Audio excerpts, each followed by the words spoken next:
Olá, seja muito bem-vindo. Como sempre, é muito bom estar em sua companhia. E a partir de agora, você confere comigo as notícias do Brasil e do mundo.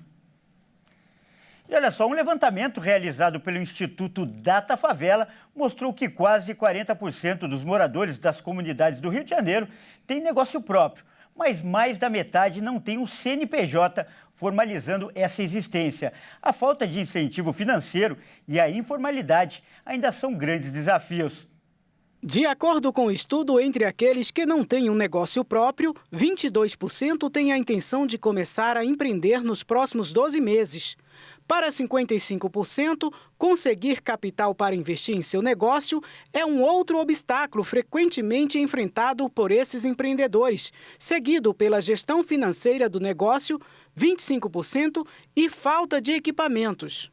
Obter crédito também é um desafio citado. 66% afirmam que já enfrentaram dificuldades para conseguir, sendo que 1/3 nunca sequer tentou obter esse tipo de recurso. Caso esses recursos estivessem disponíveis, os principais investimentos realizados seriam na divulgação do negócio, compra de máquinas e equipamentos e na diversificação de seu portfólio de produtos e serviços. Sobre as vendas, nos últimos 12 meses, somente 17% dos empreendedores experimentaram um aumento em suas vendas.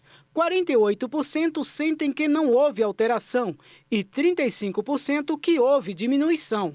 Mas a perspectiva para o futuro se mostra positivo. 73% acreditam no crescimento de suas vendas para os próximos 12 meses e 9 de cada 10 se declaram otimistas em relação ao futuro do seu negócio. E o preço do metro quadrado no Brasil subiu 5,61% nos últimos 12 meses, de acordo com o índice FIPE-ZAP. O aumento de 5,61% é um pouco maior que a inflação, que foi de 3,16%. O levantamento foi feito em 50 cidades brasileiras.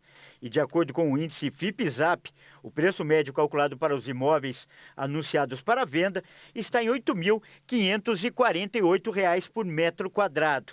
Na análise, os imóveis com um dormitório se destacaram pelo valor médio de venda mais elevado, R$ 10.076 por metro quadrado. O menor valor está entre as unidades com 2 dormitórios, R$ 7.694 por metro quadrado. Os imóveis residenciais de Balneário Camboriú foram os que registraram a maior valorização, 21,2% nos últimos 12 meses. O local também tem atualmente o metro quadrado mais caro do país, em média R$ 12.300. Bem acima de São Paulo, Rio de Janeiro e Brasília, que continuam entre as capitais mais valorizadas. Na outra ponta do índice, a cidade de Betim, em Minas Gerais, continuou com o metro quadrado mais barato do Brasil, com R$ 3.788. Comer fora de casa ficou mais caro no self-service de São Paulo depois da pandemia. Segundo o Procon, o aumento do gás e dos alimentos podem ter contribuído para esse encarecimento.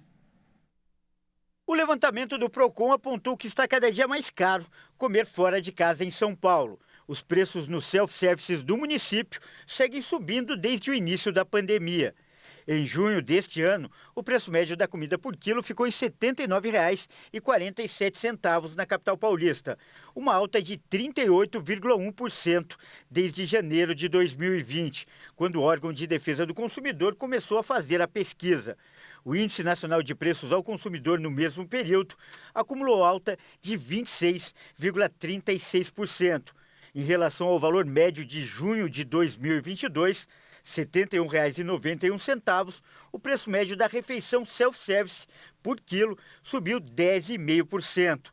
Segundo o relatório, se considerados somente os estabelecimentos que adotam o sistema buffet self-service com preço fixo, o valor médio apurado foi de R$ 50,78.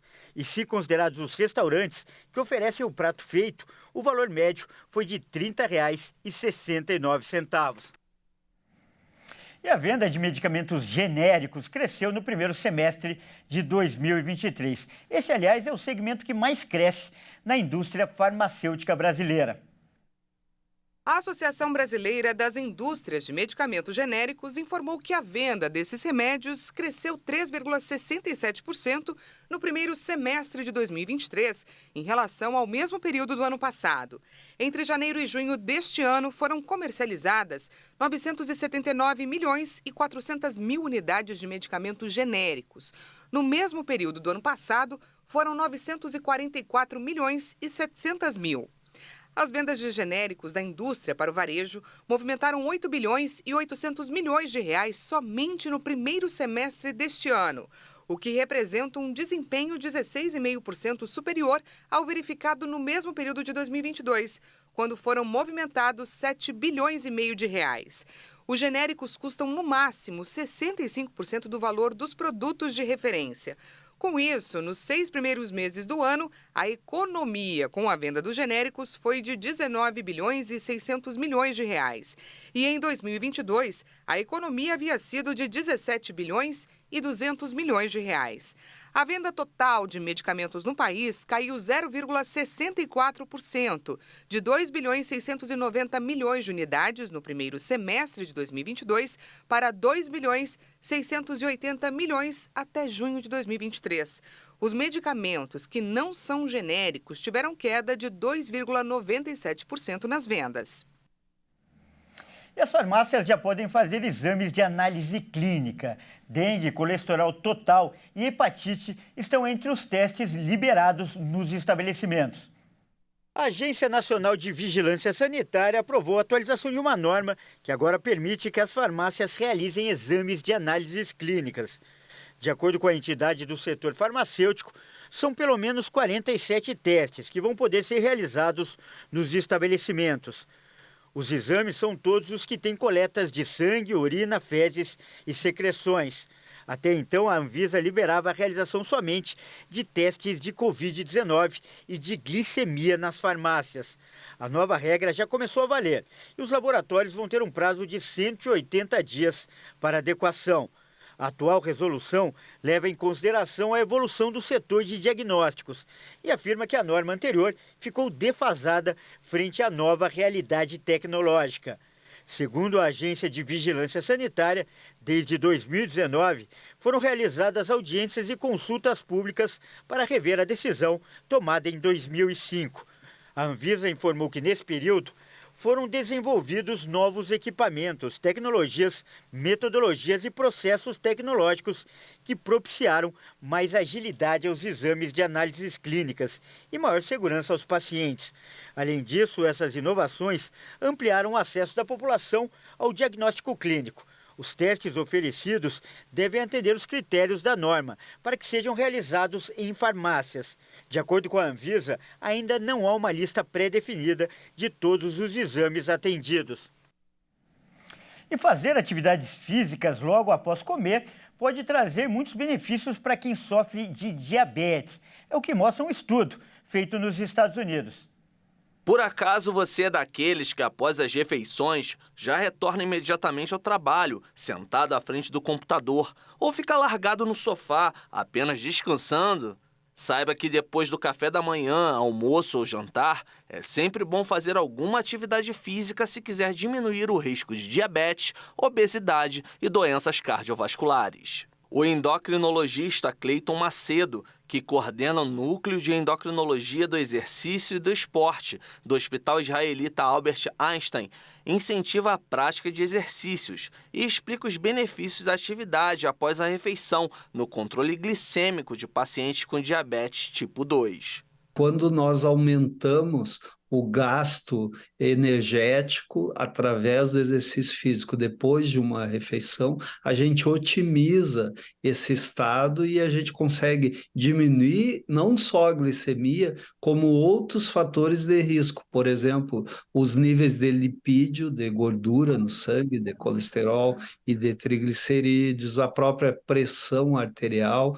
O especialista também ressalta que o tempo sedentário é outro fator que amplia o risco de diversas doenças. Ou seja, realizar uma caminhada após se alimentar, mesmo que seja leve por cerca de 15 a 30 minutos, já é suficiente para ser mais saudável. Uma situação que também é considerada um fator de risco independente de risco tanto cardiovascular quanto metabólico, que é o tempo sentado, o tempo sedentário, principalmente o tempo de tela, no computador, no celular, e esse tempo, com essa rotina de se praticar exercício físico depois da alimentação, ele é quebrado em parte. Mas como a atividade física efetivamente reduz os níveis de glicose no sangue? O exercício físico, ele melhora o transporte da glicose no músculo, além de aumentar o consumo. Existem receptores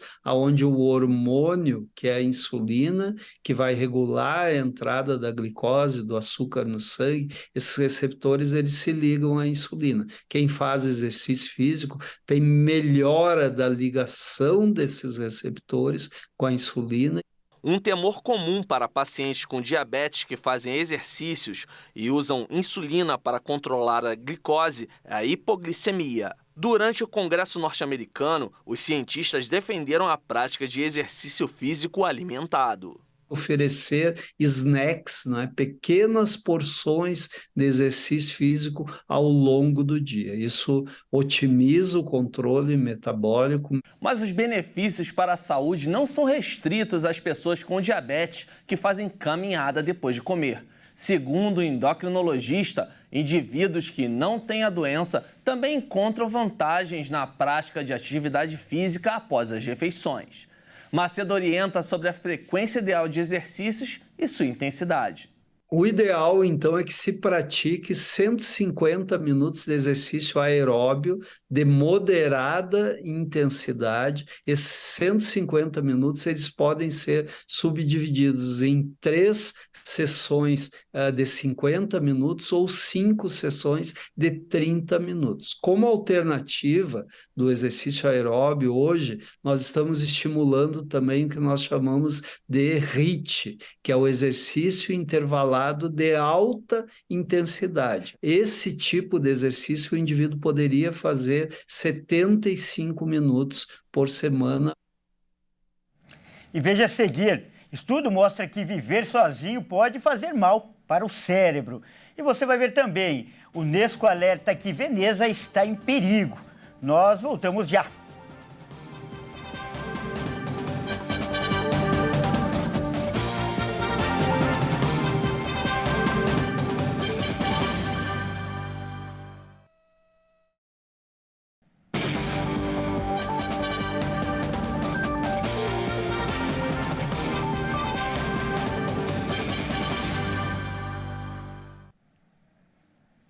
Olá, mais uma vez seja muito bem-vindo. Nós estamos de volta com o segundo bloco e mais notícias do Brasil e do mundo para você. E olha só, viver sozinho pode trazer muitos prejuízos para a saúde. Uma pesquisa feita com idosos revelou os danos causados no cérebro pela falta de convívio social. Se você é idoso e se relaciona pouco com amigos, familiares e outras pessoas, fique atento. Uma universidade em Fukuoka, no Japão, estudou cerca de 9.000 indivíduos com idade média de 73 anos e que não sofriam de demência. Os dados são preocupantes. A análise publicada recentemente na revista Neurology aponta uma associação entre a solidão de pessoas idosas e uma probabilidade maior de perda de volume total do cérebro.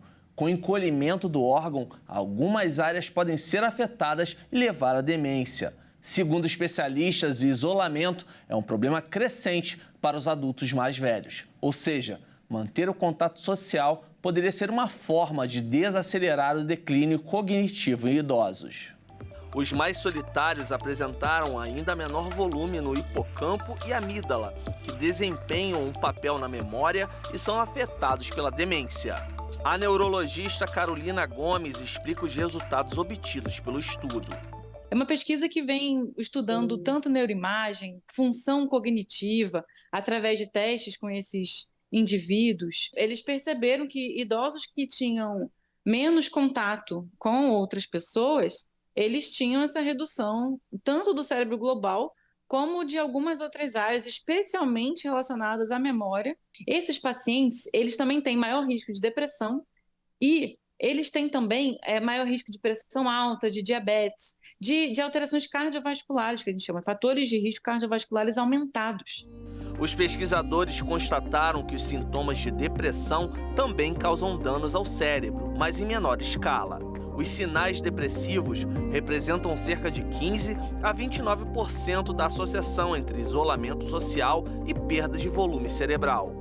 A neurologista aponta possíveis ações para prevenir ou pelo menos retardar o encolhimento do cérebro e a demência. Uma redução de estímulo propriamente dita possa gerar essa redução de volume. Então, como se um tecido menos utilizado pudesse gerar essa redução de volume cerebral. Todas as medidas de estilo de vida que a gente escuta falar por aí, uma alimentação rica em vegetais, saudável, estilo de vida legal com atividade física bem feita, assim, quase diária, tanto aeróbica quanto de resistência. E isso acaba sendo melhor do que um remédio, porque isso previne muitas outras doenças. Para Carolina Gomes, a interação social é importante para todas as idades, mas em indivíduos mais velhos pode ser imprescindível para manter o bem-estar e a qualidade de vida. Estímulos cognitivos são um ótimo caminho.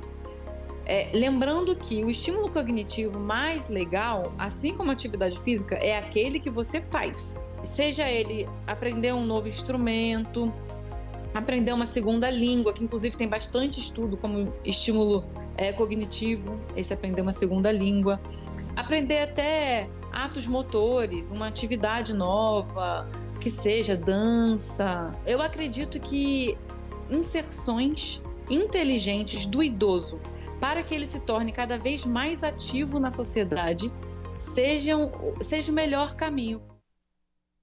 E um levantamento de uma empresa ucraniana de análise de dados revelou que a taxa de natalidade da Ucrânia caiu 28% desde o início da invasão russa, em fevereiro de 2022. Os dados apontam que 38.324 bebês a menos nasceram no país nos primeiros 6 meses deste ano, em comparação com 2021, antes da guerra. De acordo com a Open Data Vault, a queda de 2021 a 2023 é a maior desde que a Ucrânia conquistou a independência em 1991. A próxima queda mais acentuada foi em 2015, após a anexação da Crimeia pela Rússia. As Nações Unidas também apontam que, mesmo antes da guerra, a população da Ucrânia deveria diminuir em 50% até 2050. As taxas de natalidade já estavam caindo 7% ao ano desde 2015. Este ano, uma média de 16 mil bebês nasceram por mês, em comparação com 23 mil bebês nascidos mensalmente antes da invasão russa em grande escala. De acordo com dados do Alto Comissário das Nações Unidas para Refugiados, também há cerca de 6 milhões de refugiados que deixaram a Ucrânia desde fevereiro de 2022. Alguns especialistas, contudo, acreditam que os ucranianos vão voltar a ter mais filhos após o fim da guerra. Segundo o Tribunal Penal Internacional de Haia, mais de 700 mil menores foram levados da Ucrânia durante a guerra. Os números foram contabilizados desde fevereiro do ano passado. Desde fevereiro de 2022, a Federação Russa recebeu cerca de 4.800.000 residentes da Ucrânia e das repúblicas de Donbás, dos quais mais de 700 mil são crianças. De acordo com um relatório, os menores chegaram ao país com seus pais ou outros parentes. A comissária dos direitos da criança da Rússia, Lova Belova, é uma das 2 autoridades russas contra as quais o Tribunal Penal Internacional de Haia emitiu um mandado em março, alegando sua responsabilidade pelo crime de guerra de deportação ilegal e transferência de crianças durante a invasão russa da Ucrânia. O presidente russo Vladimir Putin é o segundo indivíduo acusado. De acordo com o documento, cerca de 1.500 alunos de instituições para órfãos ou deixados sem cuidados dos pais vieram para a Rússia e 288 crianças da região ocupada de Donetsk foram posteriormente colocadas sob tutela em famílias adotivas de cidadãos russos.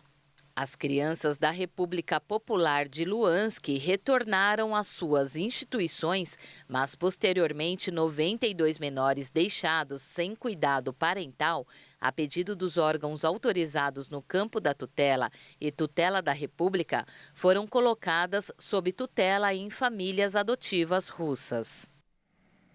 A Organização das Nações Unidas para a Educação, a Ciência e a Cultura recomendou que Veneza seja incluída na lista de patrimônios mundiais em perigo. A entidade adverte que o aumento do nível do mar e outros eventos climáticos extremos ameaçam a integridade do local. É o que acredita a Organização das Nações Unidas para a Educação, a Ciência e a Cultura, a Unesco, que recomendou a inclusão da famosa cidade italiana na lista do Patrimônio Mundial em Perigo. De acordo com o Centro de Patrimônio da Agência da ONU, o aumento do nível do mar e outros eventos climáticos extremos ligados ao aquecimento global ameaçam a integridade do local. Um projeto de construção de arranha-céus na periferia do centro da cidade preocupa, com um possível impacto visual negativo significativo. Para que Veneza seja incluída na lista de locais em perigo, os Estados-membros terão de votar a favor durante uma reunião do Comitê do Patrimônio Mundial agendada para setembro na Arábia Saudita. A Unesco espera que a inclusão da cidade na lista alcance um maior compromisso e maior mobilização de atores locais, nacionais e internacionais para proteger o local. Veneza, fundada no século V, compreende 118 ilhotas e tornou-se uma grande potência marítima no século X. A cidade, uma das mais visitadas do mundo, com picos diários de até 100 mil turistas pernoitando no local, é patrimônio mundial da Unesco desde 1987. Bom, esta edição fica por aqui. Eu agradeço demais pela sua companhia e convido a continuar ligado em nossa programação. Até mais!